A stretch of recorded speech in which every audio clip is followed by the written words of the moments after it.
Welcome to the pharmaphorum podcast. This is web editor Nicole Raleigh, and today I have with me Dr. Aoife Brennan, CEO of Climb Bio, a clinical stage biotechnology company developing therapeutics for immune-mediated diseases. Welcome, Aoife. Thank you so much, Nicole, for having me on the podcast. So Climb Bio, recently rebranded from Elion Therapeutics, is pioneering treatments for B-cell mediated diseases. And with over 20 years of experience in drug development, Dr. Brennan will today be discussing the treatment of immune-mediated diseases, the potential of B-cell depletion therapies, and the challenges and opportunities in developing novel biotechnology. So to kick things off, Aoife, perhaps you could share with listeners your journey to today, the passions that drove you to do what you do with Climb Bio. Absolutely. So I never imagined that I would be the CEO of a biotechnology company. I started out my career as a physician. I imagined that I would always continue to treat patients. I actually trained as an endocrinologist and early on kind of got intrigued by the concept of doing clinical research and really became curious about, the drivers of disease, thinking about developing new ways of treating patients. I think every physician gets frustrated that they don't have better options for their patients. And I think that drives a lot of physicians into, research tracks and to participating as investigators in trials. And just like, other physicians, I was kind of intrigued by that and got exposure early in my career to participating as an investigator in trials, and one opportunity led to another, and kind of got sucked into drug development and found that it was an amazingly rewarding career opportunity, and kind of progressed through that through various biotechnology companies. Spent some time working at bigger biotech companies, but actually my attention was always kind of gravitated towards smaller biotechnology companies just because of the pace and being able to be close to the science. I always found that kind of gratifying. I love working with small teams where everybody kind of works very closely together. And so that's kind of what led me to my current job. It's a very, very interesting time, I think, in medicine generally. We have amazing opportunities in terms of just the science and some of the new technologies that are available now. And I think the frustration for all of us in drug development is translating some of that, scientific breakthroughs and new discoveries to really being able to have an impact on patients' lives and bridging that gap between something that seems so promising as a, research paper, as a discovery. And it can often take, years and much trial and error to actually bring that to patients who often have to struggle with, really quite terrible diseases and very poor quality of life and, very suboptimal treatments. And it takes a long time to kind of bring that science through to really having an impact on patients. And I think that's what drives me every day. And I think the opportunity to do that in immunology is really amazing right now because we've had amazing discoveries in terms of the real underlying drivers of immune-based diseases. When I was in med school and when I started training as a physician, we kind of treated all immunology diseases the same way. We gave everyone corticosteroids. And now we're discovering that, those patients paid a really high price because long-term steroid treatment is terrible for patients. It does tremendous damage. And we now have far more precise ways of treating patients. And there's amazing opportunity to do things in a much more precise and elegant way and allow patients to have a much better quality of life. And that's really what drives me and what brought me to the opportunity at Climb. Thank you, Aoife. So if we think about this more precise and elegant way, let's turn now to these immune-mediated disease treatments. Can you tell us more? Give us an explainer, as it were, and a description of the landscape today. Yes, so immune-mediated diseases is a big category. So there are about 50 million patients in the US today living with some form of immune-based disease. And those are diseases where their immune system, we all have an immune system. It plays a really important job for all of us in protecting us from disease. and protecting us from infection, and it fights off bugs and infectious diseases. And that's really important. But sometimes it goes awry and it kind of attacks ourselves, our own bodies, right? Our cells of our own bodies. And that can be things from, an inflammatory response like asthma or eczema to, type 1 diabetes. So there's this whole array of different immune-mediated diseases, and they're very common. We all probably know somebody in our immediate family who has one of these immune-mediated diseases. As I mentioned, like 50 million Americans, that's a big proportion of the population of the US who has one of these immune-mediated diseases. A subset of those immune-mediated diseases, the immune attack is a result of B cells, and B cells are kind of a component of our immune system, and they're the cells that produce antibodies, and those, they're the drivers of the immune process in these B cell mediated diseases. So that the bad actors, if you will, in B cell mediated diseases are these B cells that produce antibodies that are kind of driving the disease pathogenesis or the disease process. So a subset of these this bigger category are kind of B cell mediated diseases. And there's about, 4 or 5 million patients in the US that have B cell mediated diseases. And we know that, B cells are really important. Patients who don't have, who have defects in B cells and B cell immunity can often be, predisposed to infection. And so they do have an important role, but when they go bad, when they go rogue, if you will, and they start to produce antibodies that target cells of our own body, then they can target those cells for destruction. And that's a bad thing, right? Because if those are cells that you need, if they're targeting, for instance, red blood cells, that can cause anemia. If they're targeting platelets, well, that can cause bleeding because platelets are an important part of, response to injury, causing a clot when you cut yourself or you have a wound. So there's all different consequences depending on what cell type is being targeted by these kind of rogue B cells, if you will. And in some very unfortunate individuals, they can have multiple different antibodies that will target not just one cell type, but multiple cell types. And often we see this predominantly in women, these diseases are, far more prevalent in females than males. And you can have individuals who have B cells that are attacking, multiple different tissues and organs. Diseases like SLE, for instance, where you can have skin manifestations, joint manifestations, lung manifestations. You'll have multiple pathogenic antibodies attacking multiple different organ systems. And when you speak to these patients, they describe this experience where you just never know what's going to happen next in your life. You go from these different symptoms that seem unrelated, but, they are all related by this kind of core, immune system that's essentially gone rogue. And often early on in the disease, they will be misdiagnosed.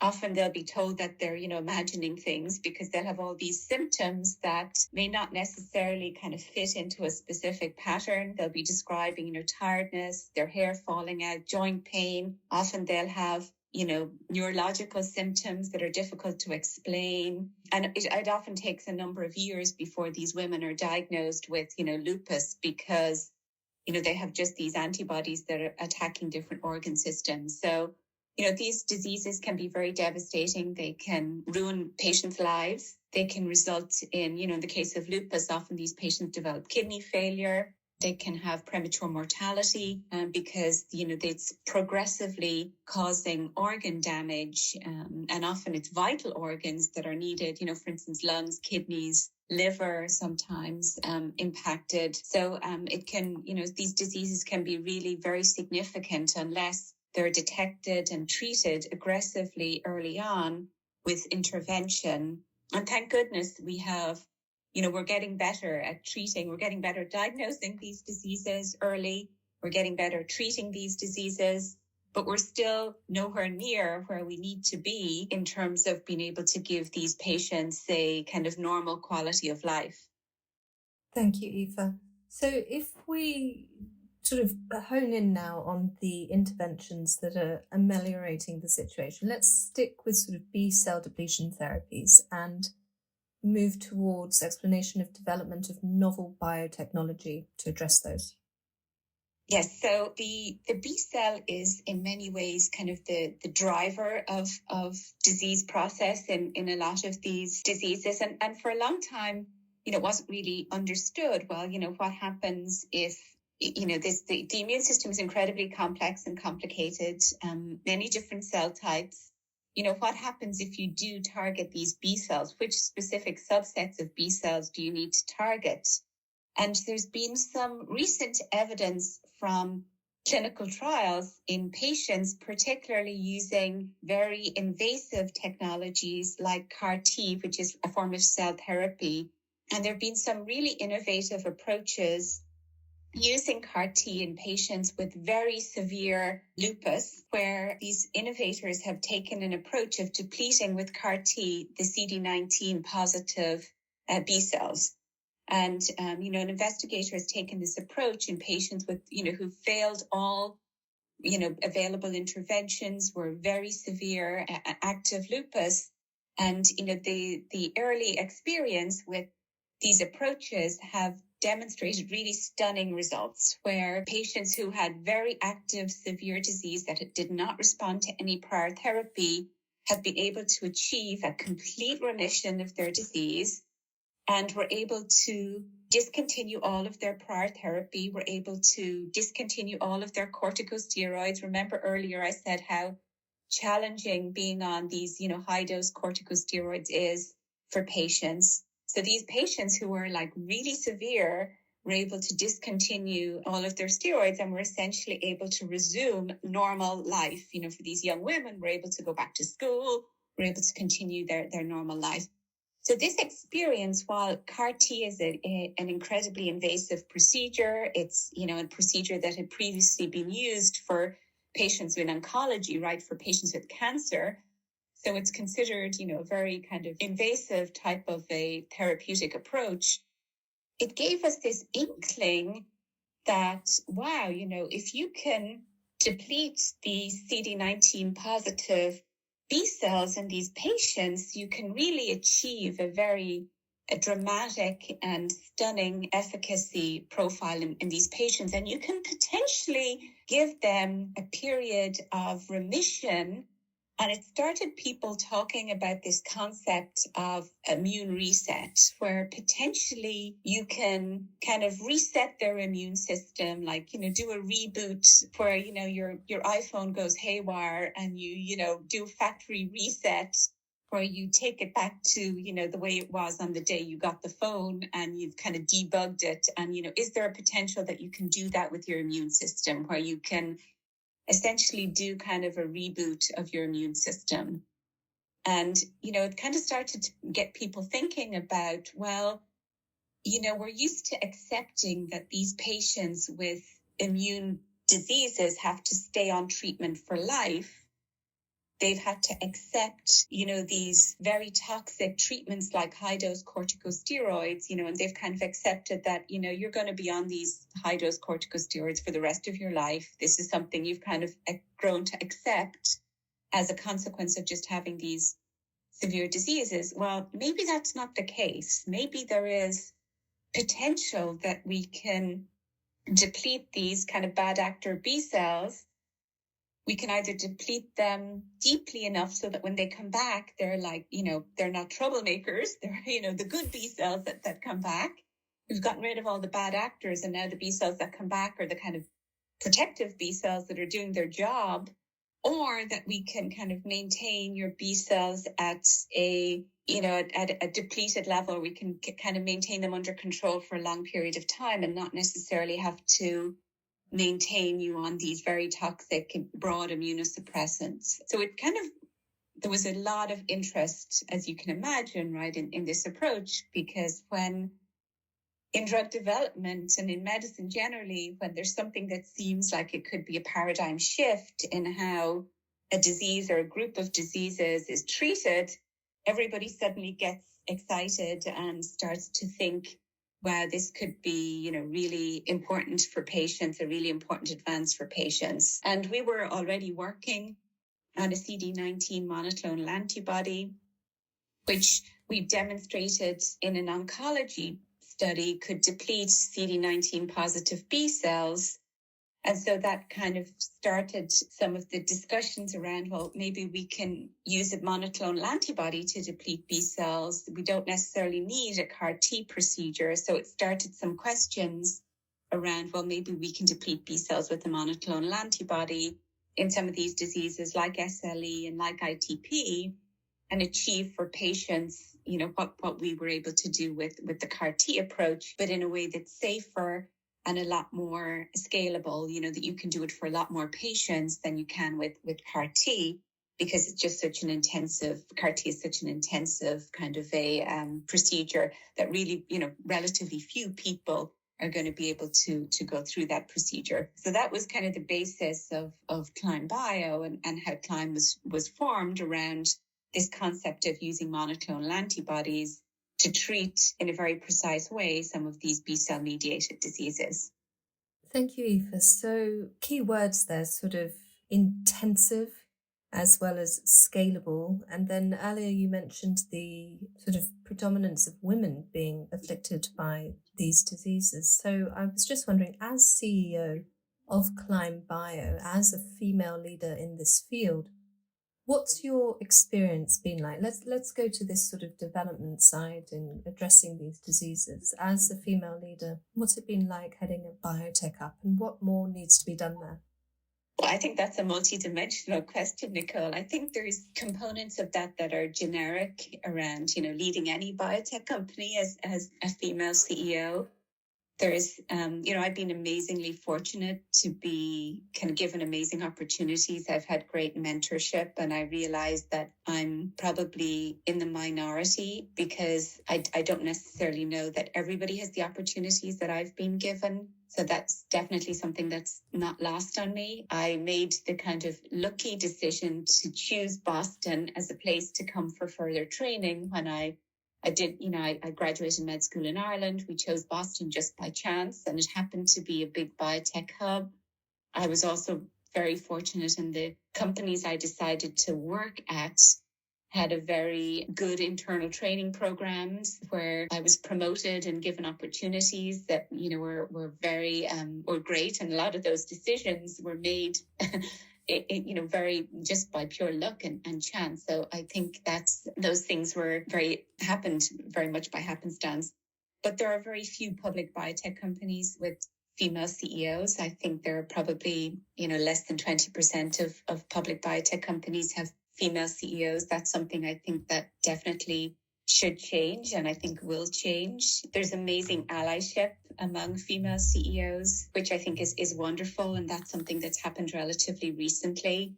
And I do think that it's something that will change because there are amazingly bright, capable women at the kind of C-suite roles coming up through the ranks. So I'm very confident that over time that proportion of female leaders will increase, but it will take time, and it will take continued mentorship and providing opportunities for women. I think the second component of that role is, the women's health component, right? And, we do know that traditionally issues that impact women are underinvested in. Women's health issues generally tend to be underappreciated and overlooked when it comes to drug development. And I think that's definitely something that I'm personally very interested in, where the ratio of women to men impacted by B-cell mediated diseases is about, particularly for SLE, for instance, it's about 4-1. We do know that, for instance, fertility is a very important issue for women. These are women, often in their, 20s and 30s who are being diagnosed with lupus. And, it's something that I think is often underappreciated, how important that is, the concept of starting a family and one day being able to have a family is something that may not necessarily be considered, but, I think is something that should be considered as in all drug development, and being able to address the disease and the disease drivers of disease in a way that allows women to maintain their fertility and to address the drivers of disease in a way that gives them a remission, takes care of the inflammation and ongoing disease process, I think would be something amazingly beneficial for younger women, particularly with these B-cell mediated diseases. And that's incredibly motivating to me. So I do think there's elements of both components that are important drivers of everything I do personally and what we're doing at Climb Bio. And it's a wonderful time, I think, for many reasons to be in biotech industry, particularly in an area like Boston with so much innovation and so much emphasis, I think, on both elements. A lot of people working hard on ensuring that women are given opportunities for leadership, and then a lot of increasing emphasis on investment in women's health issues and making sure that we're thinking about these components as we develop drugs. So, I think I'm very optimistic about the future. Speaking of that future, if we look to that horizon at the moment, what does the disease treatment future look like, in your opinion, for these particular diseases we've been discussing today? I do think that we're going to have a place with a lot more treatment opportunities for patients with B-cell mediated diseases. There are tremendous number of targets and modalities now being developed. There was kind of this period of time where there was very little being developed in a lot of these diseases. Everybody now is talking about, competition, challenges, enrollment, because there's so many trials ongoing in these diseases. I mean, that's a great thing if you're a patient right now being diagnosed with SLE. Hearing that is wonderful.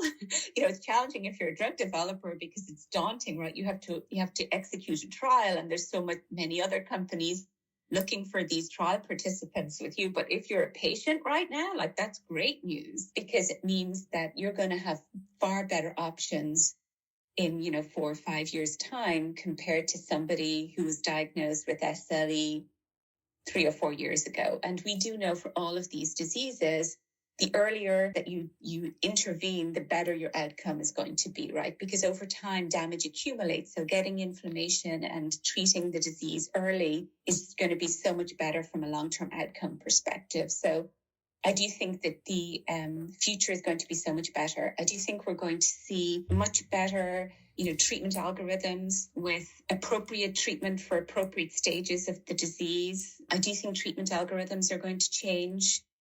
But we have to make sure that, I tend to be optimistic about the science, but it has to also be coupled with ensuring that we get access, right? That patients get access to the treatment, because doing the trials, executing, getting the products approved is only half of the story. If patients are not actually getting access to those treatments, if insurance companies are not providing access, or they're providing these kind of hoops that patients have to jump through, where they have to wait until they're, really far advanced in their disease before they're actually getting access to the best treatment for them, that's really not optimal for patients either. So it's going to require a combination of innovation on the science and development side, as well as innovation on the access and reimbursement side, to make sure that we really put the patient front and center, that we make sure that these women and men are really getting the best that science can offer when they're being diagnosed with these diseases, and that we're not kind of holding the best treatments for, a point in time when their disease has really advanced to a point where, they've had irreversible damage. We really should be getting these treatments to patients up front so that they have the potential to do the most, to have the most benefit. So I do think, we need advances, we need innovation on both fronts. And if we can do that, I think we have a very bright future ahead for patients with immune-mediated diseases. Thank you, Aoife. It's been a pleasure. Thank you so much, Nicole. And so that concludes another episode of the pharmaphorum podcast. You can find more information about this episode, including a download link and information about previous instalments, at pharmaphorum.com/podcasts. The pharmaphorum podcast is also available on iTunes, Spotify, Amazon Music, Podbean, and pretty much wherever you get your other podcasts. Just search for pharmaphorum and press subscribe. Of course, don't forget to visit our website itself, where you can sign up for daily and weekly news and analysis bulletins. And do follow us as well on X or Twitter and LinkedIn at pharmaphorum. That's all for now. Thank you for listening.